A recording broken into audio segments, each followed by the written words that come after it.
How to be rich? You must have asked this question or are still asking it. Most people just keep looking for an answer to this question without finding any.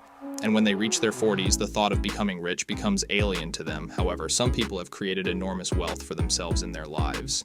And Warren Buffett is an undisputed champion when it comes to creating wealth. Starting from $114 in 1942, he has created a personal wealth of over $150 billion today, of which he has already donated a third of it. How did he create his wealth? What made him so successful?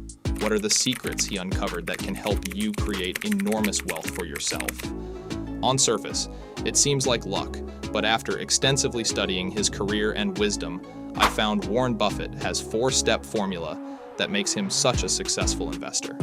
Now, while they may be mostly related to the stock market, these lessons can be applied to all types of investments and businesses. So, if you also want to get the same financial success in life, then watch this video till the end. Because the 4th step is so important that I bet Warren Buffett would have never created the level of wealth he has created in his lifetime. Starting with first one, value over price. We all know that the stock market runs on sentiments. In times of euphoria in the market, prices of shares can go sky high just on empty air. And you might have also heard it millions of times to buy low and sell high. So that's what the majority of people try to do. They try to find the cheapest stock and think it will go up. Likewise, they skip an expensive company because it is already priced high. On paper, this seems like the best strategy. Buy low, sell high. But is price a good factor to look at while buying stocks? Why do people who follow this approach are not making a fortune for themselves? If the stock market was a vegetable market, it would have worked wonderfully well. What does Warren Buffett think about it? Warren Buffett, on the contrary, has a very different take on things. He is most known for his value investing. In simple words, he invests in companies that have a good future. Either that business has some barriers to entry, or it has a competitive advantage, or the people who are running the company are simply too good, or maybe the product they are in has a great future. He considers price, but it is one of the last things he looks at when making an investment decision. His investment philosophy is, it's far better to buy a wonderful company at a fair price than a fair company at a wonderful price. So price should not guide your buying decision. All right, so how do you find wonderful companies? Doesn't finding good stocks require those fancy charts and complicated mathematical formulas? What if you buy something and it doesn't grow?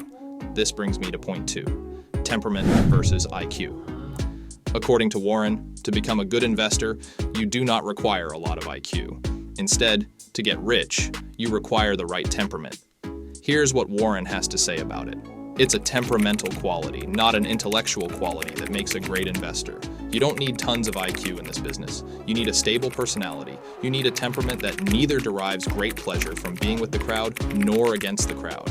Ben Graham used to say that you are not right or wrong because 1,000 people agree with you. And you are not right or wrong because thousands of people disagree with you. You are right because your facts and reasoning are right. What does that mean? And how can you use your temperament to get rich? It means to get rich through any kind of investment, not just in stock markets, but also in real estate and any other investment. You do not need to be super intelligent and know complicated graphs and formulas. If you are, good for you. But what you need is an eye and understanding of how things are working around you. If, for example, you are looking to buy a real estate property while having a mathematical framework helps you, but more important than that, it is to know how the people in market are going to work in that locality. If, for example, you know that there are a few upcoming companies in the area, your real estate property can multiply in value and give a good rental yield. The same goes for stocks. If you think in terms of how the economy is working, building a case for and against a company becomes so much easier. And the best part is that anyone can do that in their own capacity. Basically, it is using common sense and thinking logically about things. Now, not everyone will be right, nor will they reach the same conclusions or use the same reasoning to come to their answers. Of course, there is more to it when it comes to analyzing businesses, and we'll discuss it at a later time. But this is the central philosophy of finding the value of a business. But won't you be wrong at times? That's why never go all in one company or stock. At least spread out to 3 to 5 good companies that you have identified. That is, diversify. But then, why only invest in 3 to 5 companies? Wouldn't spreading the risk in more places work better? After all, most money managers and financial gurus advise that diversification is essential. That brings me to the third lesson from Warren. Diversification is madness. On the surface, diversification, or putting your eggs in multiple baskets, sounds like a great idea. And for most people it is. In a sense, you are protecting yourself in case the business you have put your money in from crashing and taking away all your money with it. If one goes down, some others will pick up and you will not make massive losses. For most people, it makes more sense to buy in an index fund or a mutual fund that has sufficient diversification built in. But the problem with diversification is the same as its advantage. A diversified investment won't go down very fast, but it won't go up very fast either. If Warren Buffett would have over-diversified, at most, he might have reached a few $1 billion till now. Probably.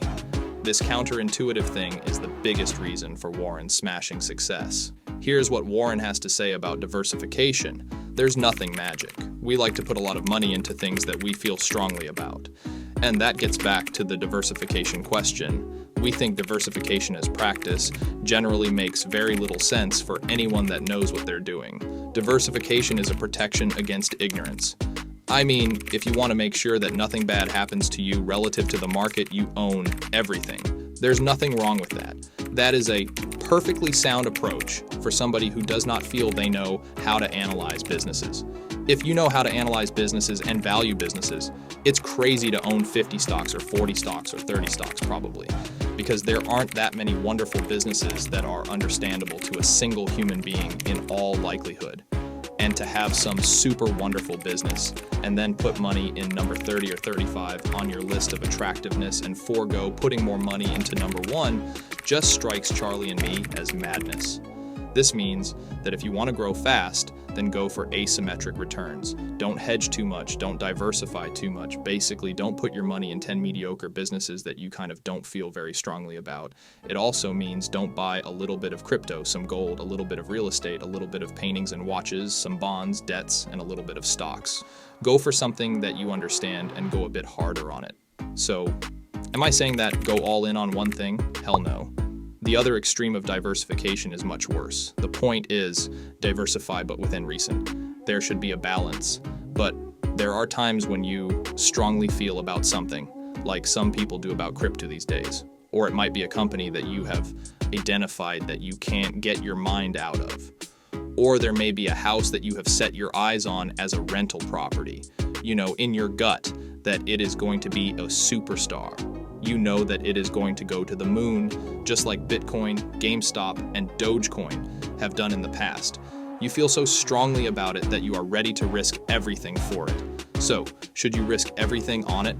That brings me to point number 4, Warren Buffett's most famous quote, "Never lose money." While not over-diversifying is about being risky, this point is about being safe.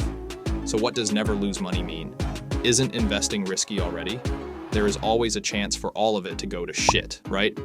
So why did Warren's number 1 rule is to never lose money? Warren here is not talking about the usual dips and rallies that you see in the stock market and real estate market. He is talking about getting greedy and going so strong that you put yourself at real financial risk. It means leveraging so much that even a small shakeup in the economy brings down the house of cards you have built. Warren is so strong about it, he has talked about it multiple times. One of his famous ones is, "Only when the tide goes out do you discover who's been swimming naked." After all, one of Warren Buffett and Charlie Munger's partners, Rick Guerin, got completely wiped out in the mid-70s crash because of over-leveraging. The point is that leveraging can seriously kill your wealth. A lot of people still over-leverage because they have little and they feel that it is the only way to leapfrog. Not only them, but experienced people and companies also fall into this trap. In fact, most of the companies that go under are over-leveraged. The reality is that leverage is profitable when things are going well. But when bad time hits, and it always hits unexpectedly and very hard, then in most cases, whatever you may have earned from leveraging goes out in one fell swoop. That's it for today. Let's meet in the next video.